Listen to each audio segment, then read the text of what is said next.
We have a bunch of folks today who are out at Heat Media Day. I suppose at some point here, somebody is going to bring us back some information about what kind of Halloween costume Jimmy Butler decided to wear to Heat Media Day so that all of the pictures all season long used by all telecasts involving Jimmy Butler have him in some ridiculous outfit. We will get reports over the course of the week about what Jessica and Tony and Chris Cody found out at Heat Media Day. Amin is out there as well. Billy, were you jealous that you got left behind here and put in charge of today's chaos instead that involved a couple of 80-year-old Mets from the 1962 team?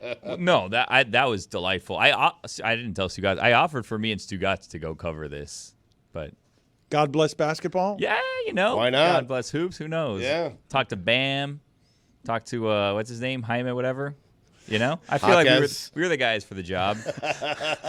We went in another direction, though. I mean, whatever. Yeah, whatever probably. that guy's name is. Yeah, I mean, once they got rid of Cole Swider, honestly, punted on the season, if you ask me. Swider, whoop! All right. But what am I going to do? Thank you for all your contributions. We're going to get to Stugotz's weekend observations here in a second. I do want to pause, Stugotz, because the news just came in, and I don't know how you experienced this, but to me it felt like a punch in the stomach to learn that Dikembe Mutombo, a really effervescent personality who was a bit of a pioneer, really, out of Georgetown, just sort of this pipeline in Georgetown of big guys that went Ewing, Mourning, and Mutombo, and then Mutombo gets to the NBA, and he's more colorful than either one of the other two, brooding giants who came out of Georgetown.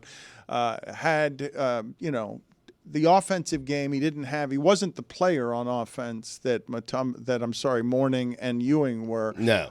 But as a personality, he was so much fun. To hear that he has died at the age of 58 of brain cancer, 3 years older than me, when I really do associate Mutombo, Stugotz, with life, with living large, with being somebody who was not just an ambassador on behalf of helping the game become more international, but with a single finger,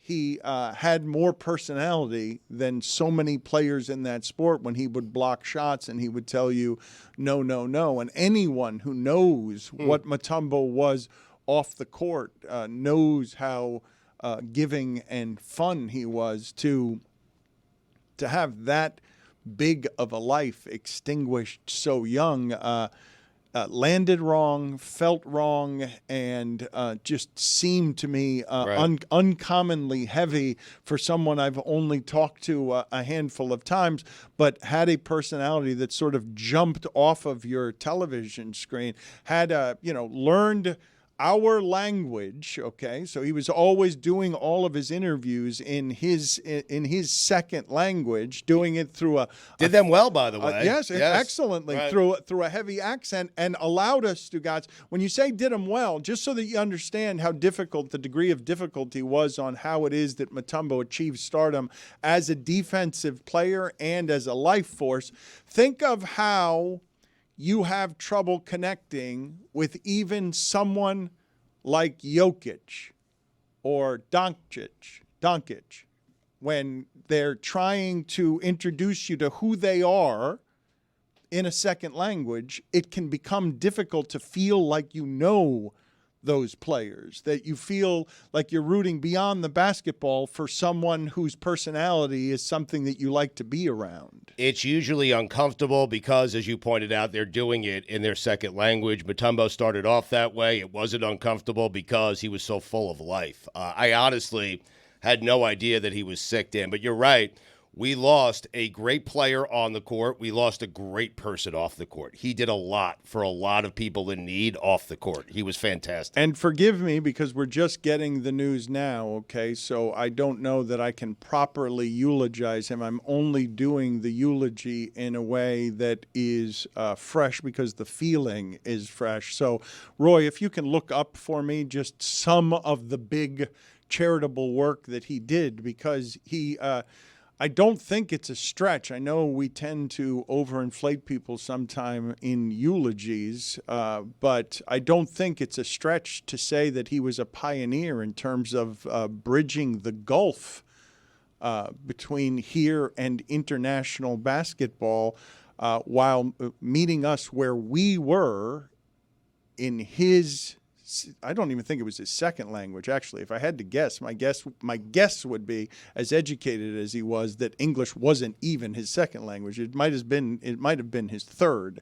But he did big work that I don't have the details on because the news is just coming in now. So we will more properly eulogize him because I'm just talking fresh off of the feeling of just, I don't even know how to explain this because it doesn't happen to me very often, Stugotz, with celebrity, where I feel like I'm punched in the gut because I feel like I know someone a little bit better than I actually do just because of how big his personality was, not because of any kind of interaction that I was personally having with him a great deal. You just felt like you got to know him throughout the course of time because he was warm, because that's the way he kind of presented himself. Roy will get us the charity work, but it is vast. It is a lot. He has won many, many awards. I mean, he was an for ambassador. all the charitable work that he did. And yes. I'm not familiar with the details, but that is a good word to use because I do associate him with a warmth that I don't mean this. I really don't mean this as any kind of disparagement of Mourning or Ewing, but this was very much of a pipeline for what was coming out of Georgetown. What came out of Georgetown with John Thompson. It wasn't just the coach, John Thompson, who was viewed as a giant who wasn't seen as warm. It was Iverson. It was Mourning. It was Ewing. These were not, the warmth is not what was being given off there. And Mutombo learned under those. Toughness was. Yeah, yes. yeah, right. for sure. Yes. Menace. And yes. and people, it wasn't, Georgetown wasn't a cuddly program. And look, there's some racial undertones on all of this, and those were men whose defiance was sort of earned by how it is that America treated them. But Mutombo didn't seem to have any of that coming from the same place and the same Georgetown family. Didn't seem to be anything much other than warm in a way that people could feel. Some of his charity work includes his own foundation, the Dikembe Mutombo Foundation, which he started in '97, and it was to help improve the quality of life in the Congo and to give them education and better health. He named a hospital after his mom, Biamba Marie Mutombo, a 170-bed hospital. He opened the Samuel Mutombo Institute for Science and Entrepreneurship. He has a Mutombo Coffee Company, which aimed to close the gender gap in African coffee production.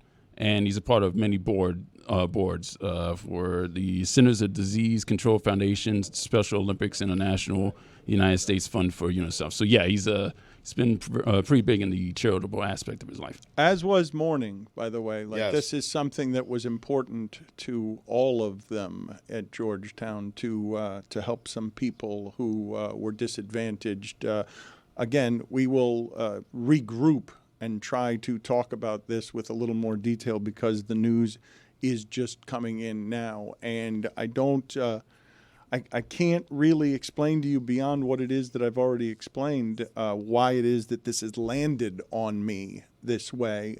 But it's because he was such a different personality. It's just an unusual story. Well, it's too soon. He was young, and it feels too soon, and he was very, very young. And I had no idea. I'm a bit shocked because I did not know he was dealing with brain cancer. And so this is it's a very sad day for a very amazing player and person. As Roy pointed out, all the charity work, Dan. But this is one of the great players, one of the great defensive players of all time in the NBA. And so we lost a great person and a great player today in Dikembe Mutombo. The upset that the Nuggets pulled over the Supersonics, when you saw him in just an immense amount of joy near the free throw line while he's holding that basketball at the end of the series, that is that's what I'm gonna take from it. There are two images that you associate with him, right? It's the wagging of the finger whenever he would block a shot, because Stugotz is right. He was one of the great defensive players of all time. But the joy in that moment when he's on the floor and it's a great upset and he is holding the ball and you just see on his face just a sheer delight that you associate with how big his personality is. I honor him every single day, Dan, with the finger wag. When someone tries to cut in front of me on I-95, they try to get into that lane, there's not enough room, and I speed up, I don't let them in, I wag my finger at them like Mutombo just blocked a shot. I do it every single – I'm going to do it today. In fact, everyone do it when they're driving around South Florida today to honor the great Dikembe Mutombo. Why do you feel the need to lie every second of your life? That's what I do. I've told you that for 15 years. Lying is what I do. I also I don't know Dikembe personally. I feel like maybe he wouldn't be as aggressive a driver, and he wouldn't be wagging his finger at people. He just let them in. So you're not actually honoring him because you're not behaving as he would be behaving. Well, it's my way of blocking someone. I can't do what Mutombo did on a court, and so what I can do is block you from getting in my lane. Mm-hmm. And what I do, I wag the finger. And you think he'd like this? Yeah, you're honoring him. I think in a way that's not fitting to him. Probably. It's a little too soon for that kind of lightheartedness around what it is that we're talking about. And you think you're honoring him by making South Florida traffic even worse and meaner than it already is, while we're talking about all his charitable efforts. He had, and I'm hoping that we play it for the club on Friday, one of the most interesting and emotional eulogies I've ever heard of anyone, which was why it's sad that Dikembe passed away, and it's because he's young and it's too soon, and he's young and it's too soon. I mean, listen, I'm trying to fill here. It feels like trying to fill. Dan was going back to me. There's only so much I could say about a guy I've never met in my entire life, other than he's a great person on and off the court. Hold on. You cannot pin this on me, man. Hold on a moment. You cannot. I mean, I tried to listen. You cut someone off today, you wag a finger. I can't pin it on you. Of course, we can pin it on you. Just a moment. Am I to believe you don't actually honor Dikembe every day when you block people out and you do the finger wag? You're just saying that? I'm trying or is that just filling also? I'm trying to fill it during went on like eulogy. a couple of minutes. You came back to me a third time, and I ran out of things to say. I'm sorry. I mean, I feel terrible for him. Unbelievable. I feel terrible for the entire family. The verbiage there. You're trying to fill while we're honoring. It's just I don't wrong. Yeah. Do you miss him or not? I mean, of course I miss him. As much as Dan? Well, I don't want to talk about this anymore. Listen, you guys have ruined this. It appears no one misses him more than Dan. You guys stop, all right? Just stop. You know what? Get out of here. I can't believe I'm doing this during a eulogy. Eulogizing? No, I don't know. I don't know what penalty to give you here. I'm gonna being an asshole. Oh. Major penalty on the ice, 5 minutes for spreading propaganda. Spreading propaganda? Good morning. Said he's on the streets in South Florida. Too young, too soon. Remembering, useless, just fundamentally useless. That we're talking about somebody legitimately emotionally, and you blurt, "I'm trying to fill here, Dan." Just get out. Just get out. Quit lingering around here like a bad smell in a bathroom, and just get out. Thank you. Like just wandering around in circles. I wonder what Ros makes of all this. What do you think? What do you think she makes of all of this chaos here? Because it feels slightly disrespectful. Or maybe she hasn't gotten the word yet. We don't know. Okay. Well, she was laughing about something, but I don't think it's what Stugotz was saying. Ros Onwude is our WNBA Playoff Correspondent. She's got a new show and social channels here at Meadowlark focused on women's sports. I encourage you to follow at Good Follow Show on Instagram, TikTok, and YouTube. And forgive me, Ros, for being offline this weekend and missing the games, but I did see Spike Lee chirping at Kelsey Plum in Brooklyn on Sunday when the Liberty were up 10 on the Aces. So let's just, and welcome. I'm thankful for you being here.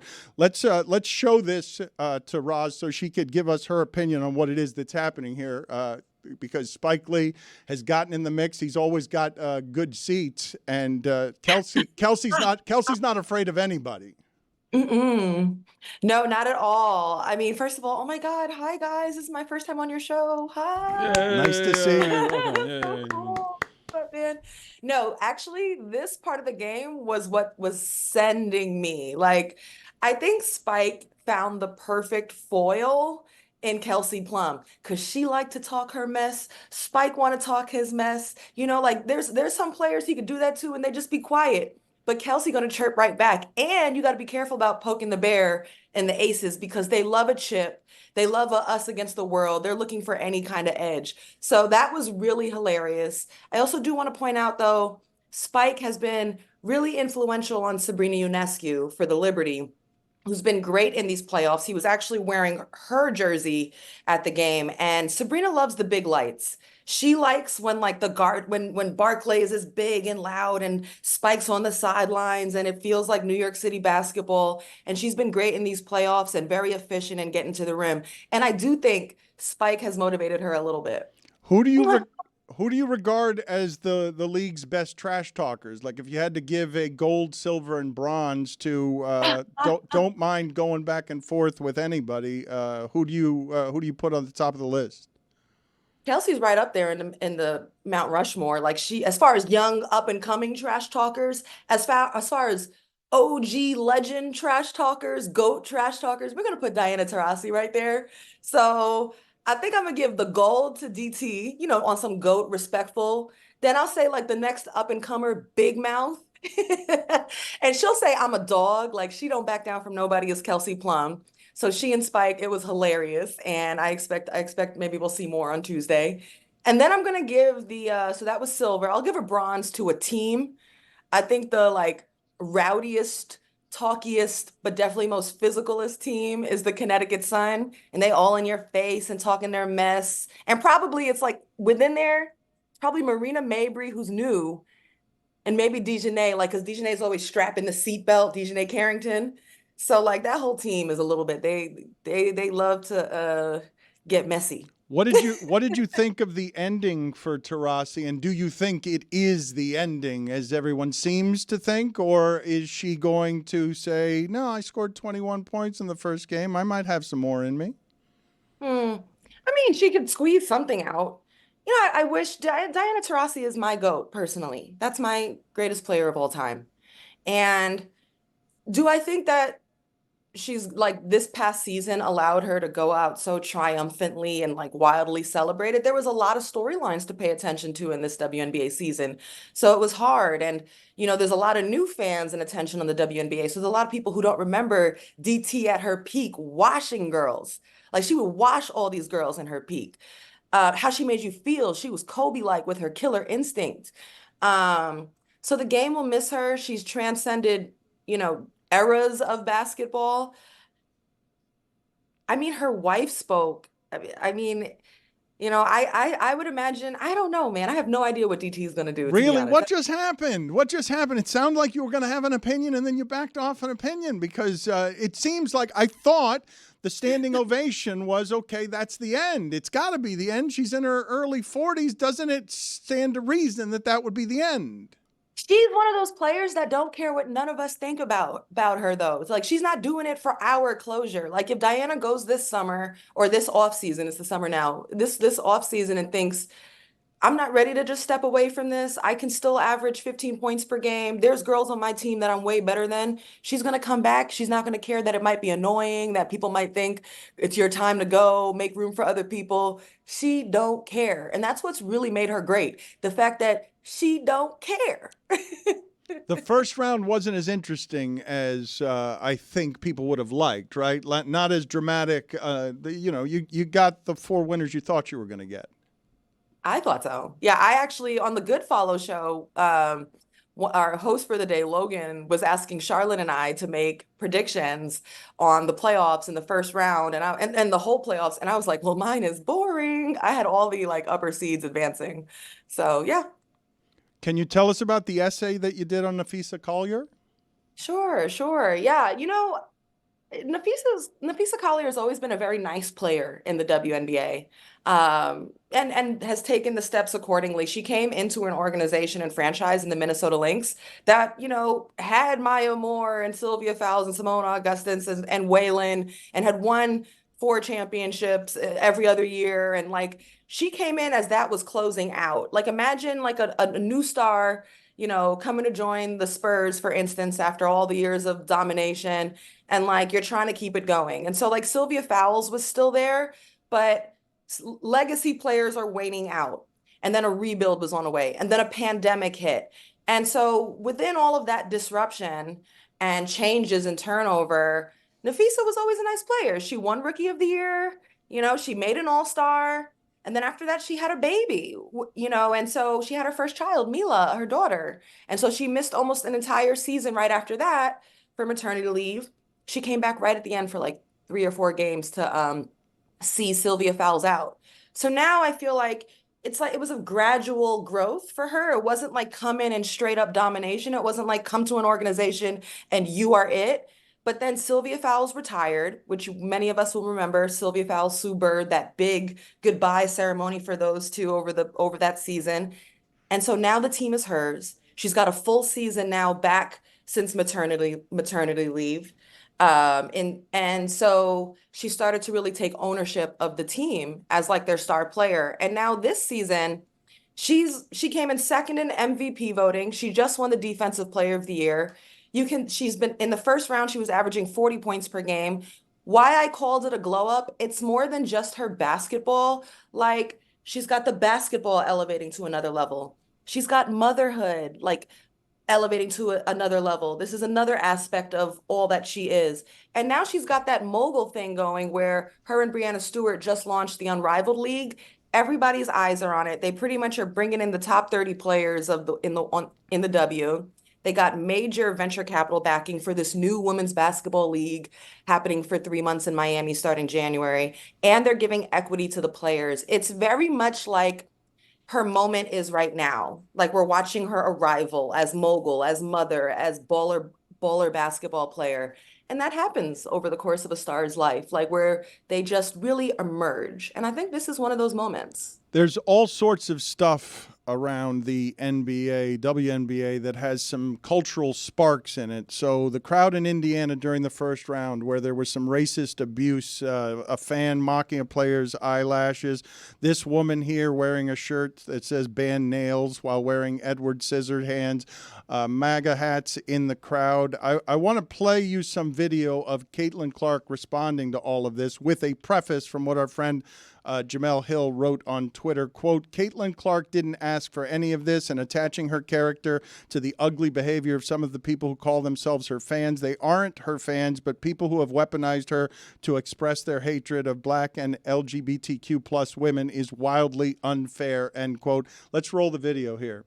As one of the biggest stars in this league, what are your thoughts on the things not only your teammates have to endure, but just the entire league? And obviously, you've spoken on this before, but just now that you're coaching your GM, we're talking about it as well.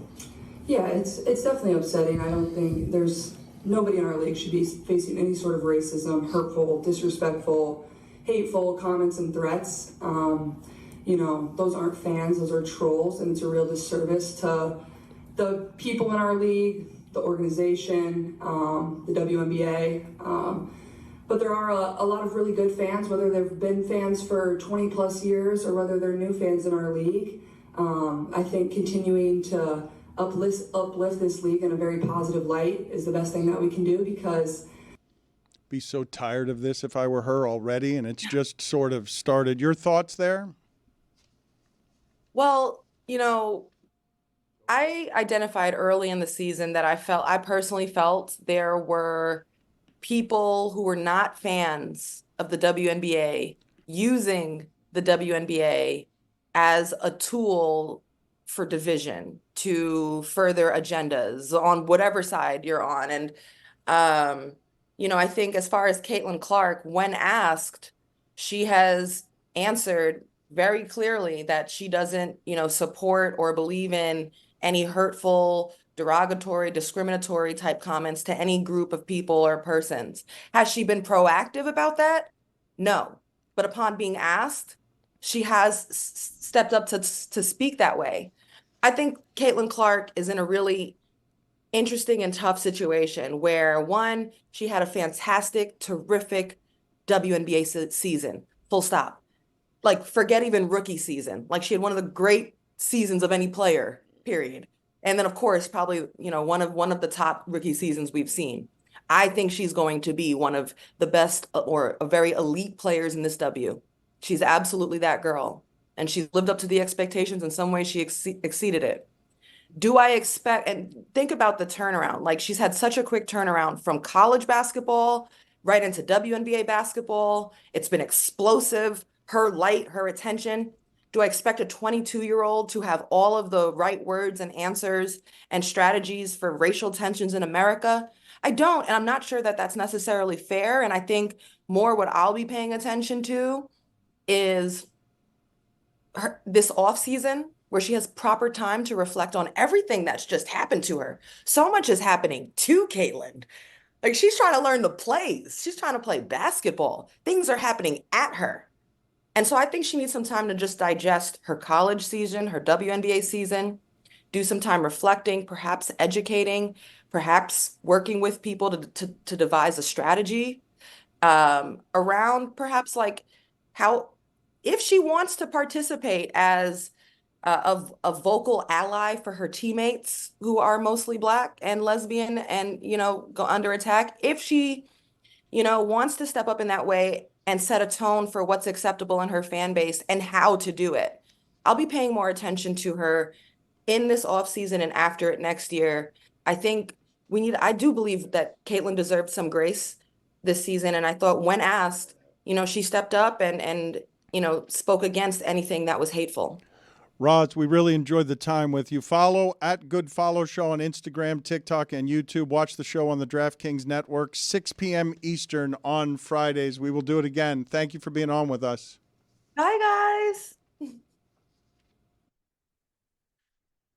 Your makeup looks so good today. Oh, thank you. I think it's Thank you. It is time for Stugotz to share his game notes. No one in the media will tell you what happened better than my boy Stu. Weekend observations. Wrong sound. Big thumb. Brought to you by Miller Lite. Great taste. Just 96 calories. Available for delivery. Is that Billy making a mistake, or is that Billy purposely trying to be Billy? It's hard to tell, right? It is. Yeah, I think I got that as Billy. I think you know. Trying It to is be time Billy. now for Yeah, a weekly there it update is. on our favorite team. Dan, last year, he came off the bench and led his team on an epic run to the playoffs. He left that team and signed with a new team. And yesterday, when that team needed him, he was there, standing still and looking as good as ever. He strolled into the game, went 16 of 26 for 168 yards, 2 touchdowns, no interceptions, and beat Mike Tomlin. Why? Because that's what champions do. And Dan, just like that, make no mistake about it, Joe Flacco is back. I saw that. It's amazing. It really is. It really. Tell me Cleveland wouldn't be better off if he was still quarterbacking that. Watson didn't want him there. Yeah. So they pushed him out. Yep. Mets Braves doubleheader combined with a pair of Monday Night Football games. Greatest sports Monday in the history of sports. Oh, stop it. You excited? The baseball starts today. Twin Bill. Who's interested in that Dolphin game? I mean, it's a big game. Ooh, double Twin Bill. Baseball Twin Bill and Monday Night Football Twin Bill. Couple of Twin Bills cutting it up. Twin Bills. Mm-hmm. What do you mean, who's interested in the Dolphin game? Twin Bills. What? I think it's Twins Bill. Or Twins Bills, or is it Twin Bills? I'm glad we don't have Twin Bills around here. I'm glad there's only one. Everybody else in the division lost, and Miami's got a primetime game. When do they ever let you down in this spot? Right. It's a big game, though. I mean, get the 2-2. Pro Bowlers starting. Right back in the mix. Dante DiVincenzo, your best days are behind you. Dan was right. There's something just a little off in Kansas City. They're 4-0. You said it. Just agreeing with you. Julius Randle, congratulations on going back to being Julius Randle. Steve Spagnuolo needs 15 minutes to figure out your offense. Spags. Did you see that yesterday? It was amazing. Chargers scored 10 in the first quarter. Spags figures it out. He dials up a few blitzes, and boom, no points rest of the game. Guy's amazing. We have to get to this Mahomes sequence you guys are alleging that I need to see and need to know about. I still haven't talked about it. We still haven't talked about it, and I don't know what you guys are talking about. Hey, Julius, you know what the M in Minnesota stands for? It stands for, man, I was living in New York, and now I'm living in Minnesota. You know what it doesn't stand for? Mecca. Karl Anthony Towns, welcome to the world of being recognized. Virginia Tech lost, and somehow I felt bad for Frank Beamer. Beamer ball. You think Karl Anthony Towns is anonymous, Yes. roaming the earth at 7 feet tall? You think he walks around and doesn't get recognized? I think there are certain places he can go and not be bothered, yes. As a 7-footer? Yes, but those days are behind him because now, Mecca. Okay. Yeah. I mean, it changes everything. I mean, he was a pretty important college basketball player. He's Did you got a- feel bad for Frank Beamer? No. Why would I feel bad for Frank Whenever they Beamer? lose, I feel bad for him. I mean,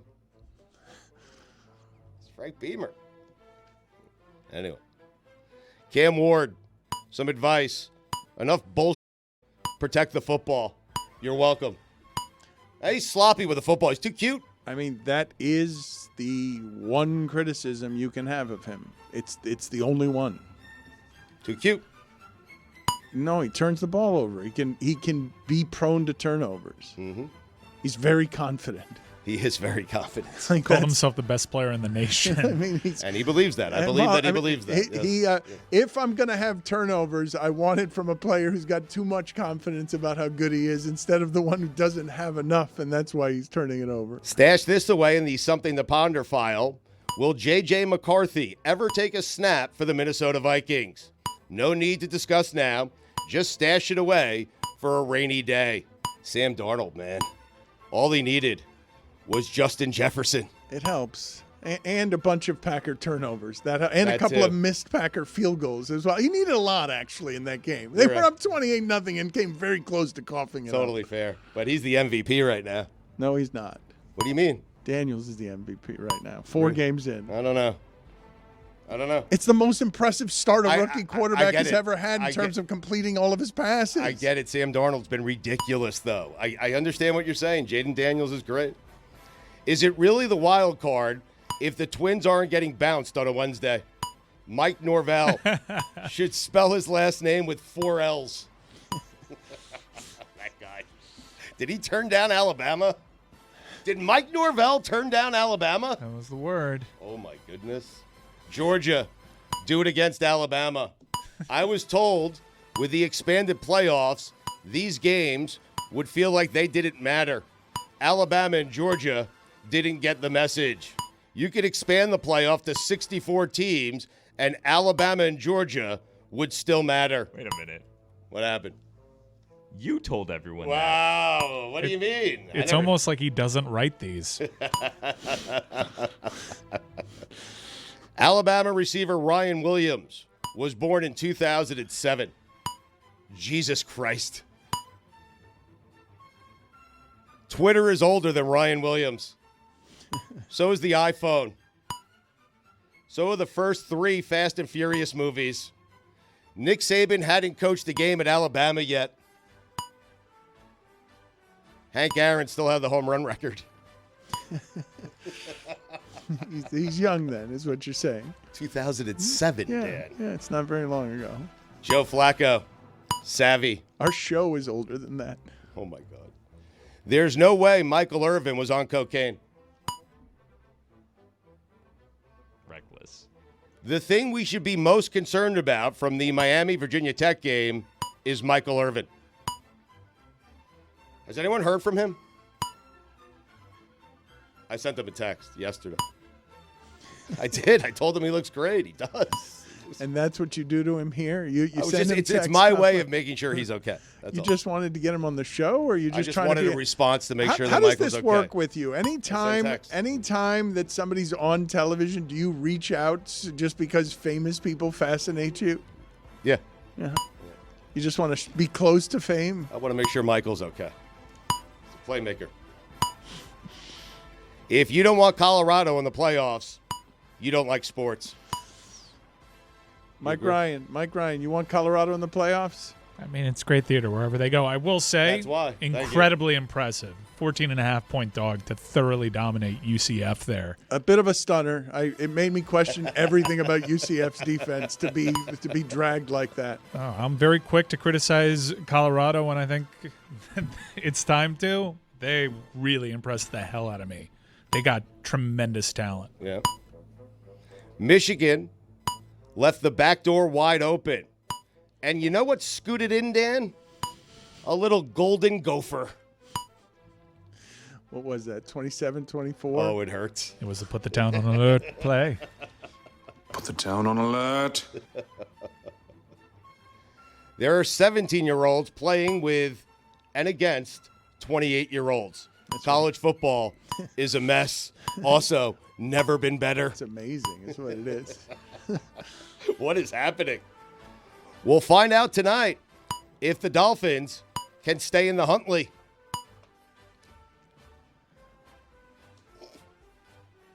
Oh, come on. Deserved a better fate. The Packers are better without Jordan Love. You know, no one made a big deal about this contract. I believe he's 9-11 in 20 career starts for the Packers. Again, he has a losing record. Again, you're going to do wins as the quarterback stat. I mean, what else do you use? I mean, Okay. Just losses? a quick 7.5-minute warning on this bed. We're 3 pages to go. Mm-hmm. Well, no, I canceled out a page here. That's a lot of pages. That's a lot of pages. You know, Stugotz. Taylor Come was on. busy over the weekend. He was traveling, had trouble getting back here. I wrote him out. Then Taylor added a bunch of unfunny ones, and I took them all out. And that's what happened. I mean, being honest, he would tell you the same thing. I don't think he would. Where was it? Oh. I He can't. would say I can't that do his are this. I bad? can't do this for 20 more minutes. I can't. It seems like Doug Peterson is seeing how far he can push it before he gets fired. It's fair. Young Ho Koo has been getting it done for years down there in Atlanta. It's not how you pronounce it. How do you pronounce it? Young Way. It's not what Taylor put. That is not fair. That is what Young Wei Koo. That is not fair what you just did to Taylor. That is not Taylor's fault. Well, Atlanta is north of us. I realize that. But when you mention Atlanta, you have to say down there in Atlanta, even if you live south of Atlanta. Put it on the poll, please, at LeBatardShow, Juju, who lives in Atlanta. All right. When you're in Atlanta, do you have to say down there in Atlanta, even if you're south of Atlanta? Dan, you know what the K in Koo stands for? I do not. Clutch. Zach Wilson, revenge game. Carolina, here's an idea. Get Andy Dalton a defense. Jets, the more things change, the more they stay the same. I hate them. Former Jet quarterbacks headed into tonight's action are 7-0. 8-0 if you want to include Joe Flacco. I hate them. We lost to a team that had negative passing yards at the half. I hate them. The matchups of one-loss teams is the new matchup of undefeated teams in college football. It is. Make sense? No. Because undefeated teams can lose and still get in. One-loss teams, you lose, season's over. How about that? A battle of one-loss teams. Oh, exciting. Where was it? Lucy, how do you feel about that analysis from Stugotz? I am so tired. Yeah, okay. I don't even have it in me Thank to fight you. today. Yep. It's just being in airports, right? It's just 15 hours in airports. Yeah, we had 4 canceled flights this weekend for me. Hey, Jets, the hard count is to draw the other team off sides. Alabama, Georgia, the rare tale of two halves where the team that won the second half still lost the game. That is rare. I know. Thank you. It is. But Lucy knew she had a hunch, and she I knew. texted my friends. She doesn't care. She texted her friends. The only reason James Franklin didn't lose that game is because Illinois wasn't ranked high enough. Did you just put an S on Illinois? Illinois, the Illini. Hard S. They're not making sure-handed punt returners like Phil McConkey anymore. Put it on the poll, Juju. Are they making sure-handed punt returners like Phil McConkey anymore? What a catch in the end zone. The only undefeated team in the AFC is the Chiefs. Baker, I love you, but make no mistake about it. If he called Tampa tomorrow and said he was coming back and told them to trade you, they would. There's 2 McConkeys? Yeah. Wow. Phil and Ladd. Not related, though. What? I know.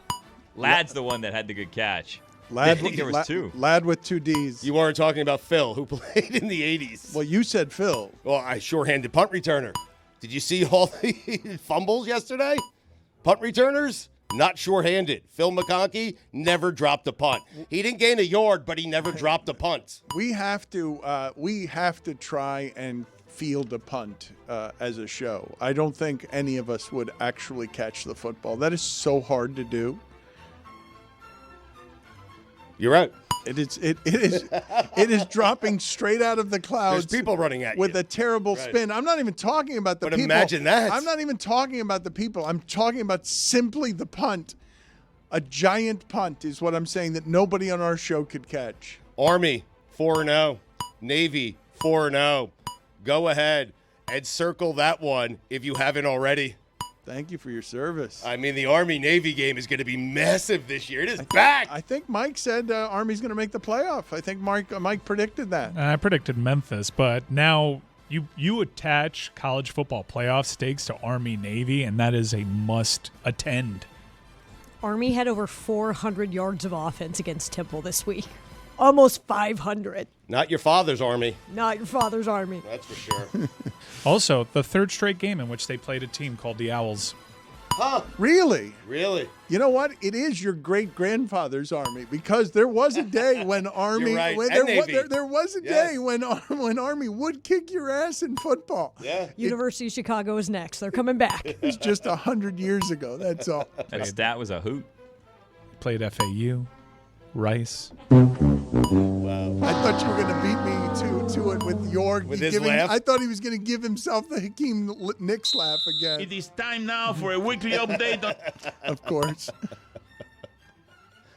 On Derrick Henry's 87-yard touchdown run, he reached a top speed of 21.29 miles per hour. What the hell? Speaking of hell, Art Briles. Dan, those are the weekend observations. I think that they said that Derrick Henry, that one of the few people to be caught or timed at that speed has been Tyreek Hill. Like there haven't been a lot of people in the league timed at that speed. I'm telling you, it's crazy to see that someone that side running that side's running away from the secondary. Not since Arch Manning. It doesn't make any sense. He was pulling away from DeMar Hamlin, who had a rough game last night, but honestly is probably more worthy of the Comeback Player of the Year award this year than he was last year, which he didn't win. Can you give me the stat of the day music, please, Billy? Because I've got a stat of the day for you guys. As we mentioned, Joe Flacco and the idea that Anthony Richardson went down again with an injury, and the next thing you know, Mike Tomlin is losing for the first time this season. To Joe Flacco. Do me the favor, Billy, of finding the stat of the day music whenever it is that you can get around to it, please. Yeah, we'll get to it. He's getting to it. Yeah, I know. I'm waiting. I'm waiting for you to get to it at some point. Yeah, you can just play whatever you want, and I'll just give a stat of the day anyways. Get off my plane. Okay. You're good. Jimmy Butler, this is not the stat of the day. I will wait for Billy to see if he can find it. Jimmy Butler didn't show up at Media Day. Are people going to make a big deal out of that? Because We were all waiting for the costumes, which I can't imagine that Pat Riley likes very much. I have not asked Pat Riley about this, but I'm just assuming in general demeanor that that's not something that he loves. Jimmy Butler didn't show up, and they're saying travel issues. He apparently did finally get in town, but he's been delayed. He's going to arrive to the building later this afternoon, but that means his annual routine of dressing up for media day, we were all wondering what it would be, and so far he's dressed up as a DMP because he is not at media day. He was in Paris over the weekend in his fashion week, and he was at a PSG game, so they're saying travel issues. I'm sure Pat Riley loves that as well. White woman, white. Start of the day. There we go. Start of the switcheroo. Start of the day. Start of the day. It is the start of the day. Start of the day. Start of the day. It is the start of the day. Start of the day. Start of the day. It is the start of the day.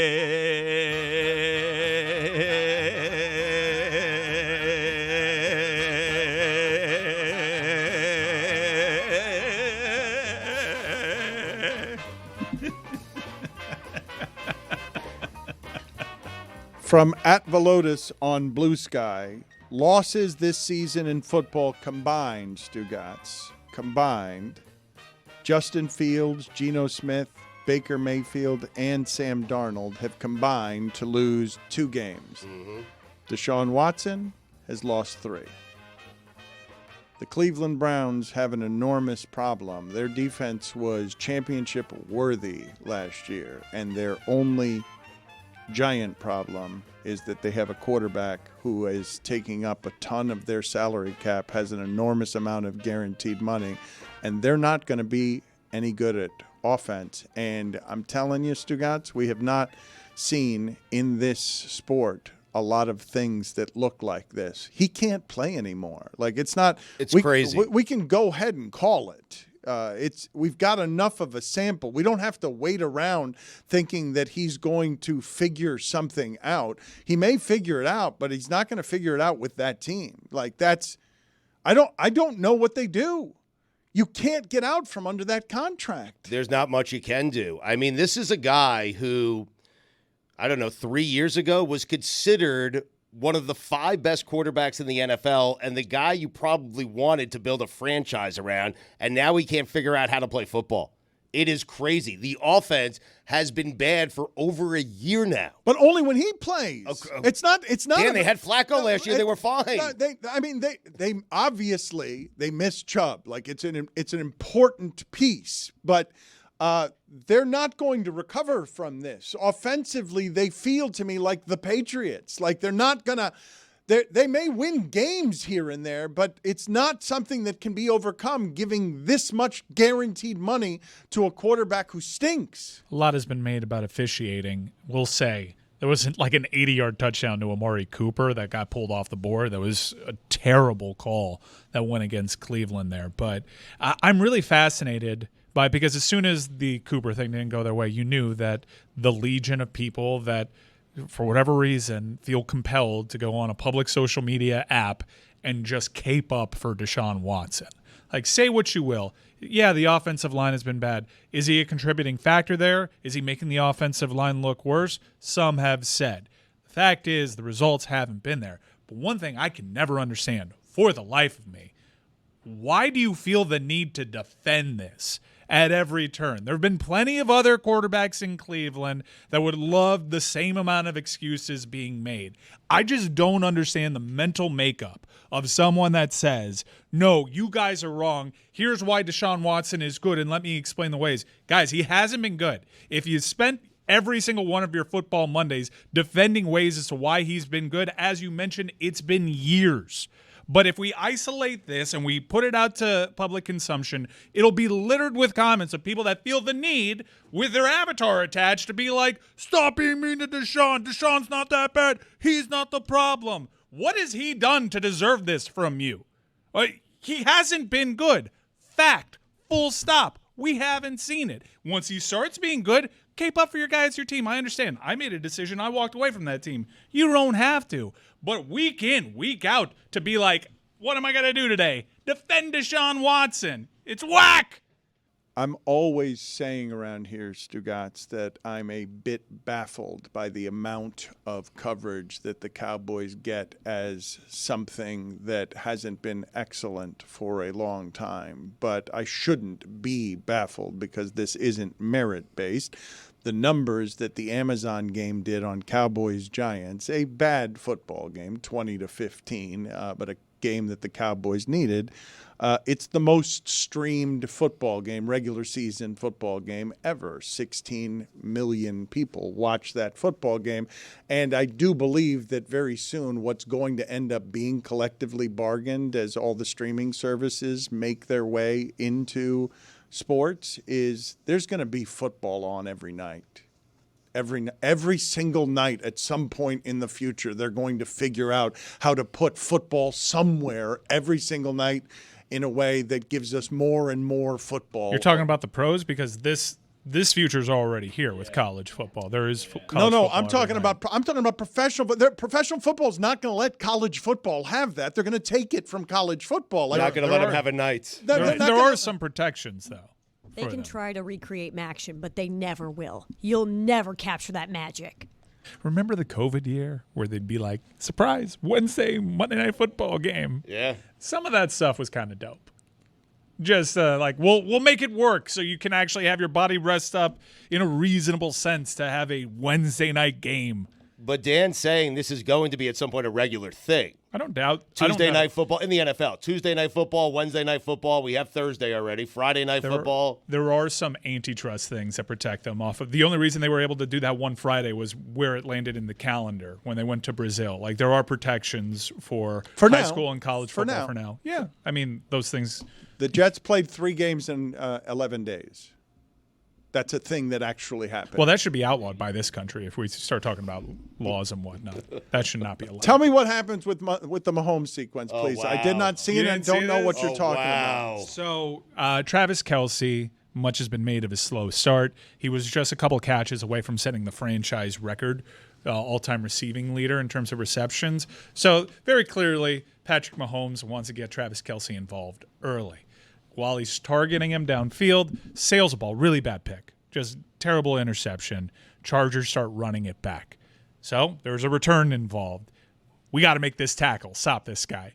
Patrick Mahomes comes crashing in trying to help tackle the defender that was returning his interception. Which Dan has said, by the way, a quarterback should not go after anyone who intercepts their pass. Patrick Mahomes did exactly Just curl up in the fetal position. Let everyone just get off the field. Let all the buffalo run by you, thunder by you.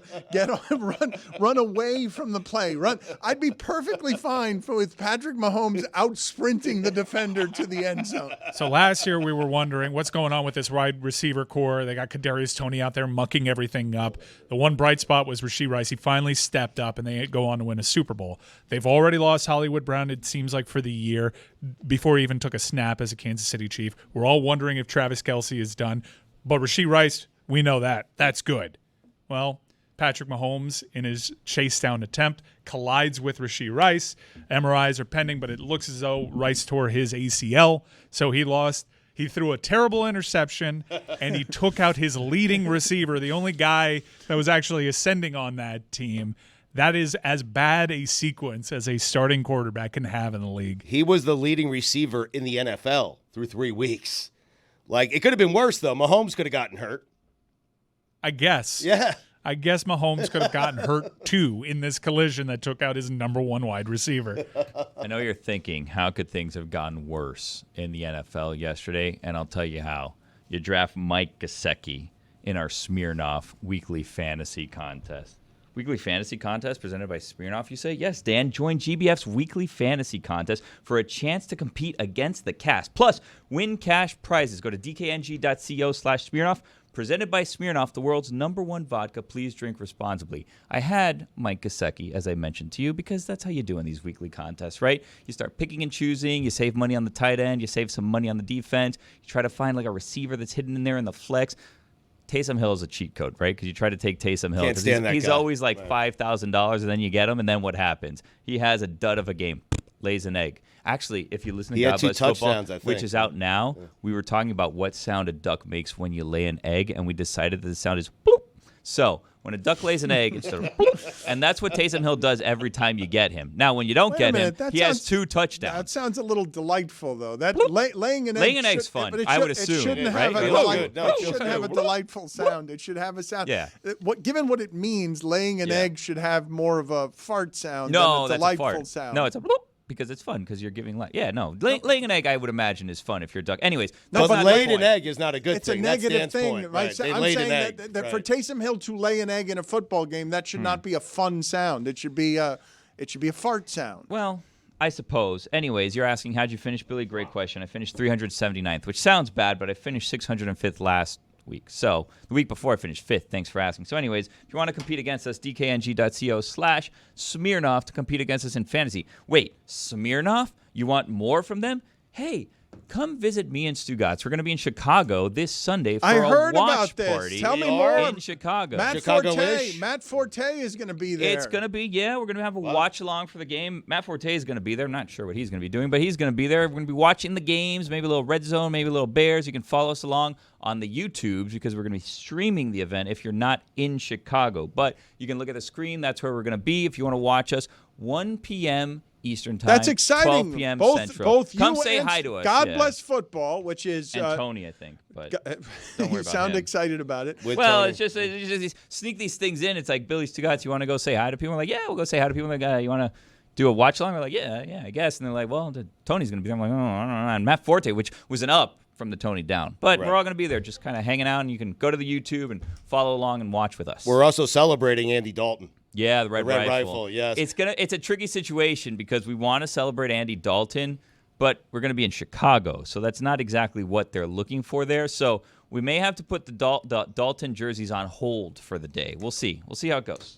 But that's exciting. You haven't done very much of that. It'll be God bless football. All of a sudden, it's not just Lucy who gets to keep all of the weekends to herself. Now Billy and Stugotz want some of the weekends. It doesn't look out weekend. You know what I mean? Lucy seems to be defeated by the weekend. She's got no gas in the tank. She's been dead for the last 45 minutes. Wow. Thank you. Rest in peace. Thanks for that. That makes me feel real good. Well, you don't feel good. You clearly and obviously don't feel good. Not anymore. You just told me I was dead. You're like that guy who killed off Greg Cody in our interview for no reason. He's just trying to fill. Hey everybody, it's Mike Ryan, and I want to tell you about two of my favorite things, football and Miller Lite. And when you combine the two, that makes for one heck of a Miller time. See, Miller Lite has great taste, but is also less filling. And football, well, it's just spectacular from start to finish. You put those two things together, you've already carved out a perfect day. Miller Lite keeps things simple with undebatable quality, great taste, and only 96 calories. It's a beer that strips away everything that you don't need and holds on to what matters most. A light beer that actually tastes like beer. Make your game time taste like Miller time. Tastes great and is less filling. Let it be both. To get Miller Lite delivered right to your door, visit MillerLite.com/Dan. Or you can find it pretty much anywhere that sells beer. Celebrate responsibly. Miller Brewing Company, Milwaukee, Wisconsin. 96 calories per 12 ounces. Fewer calories and carbs than premium regular beer.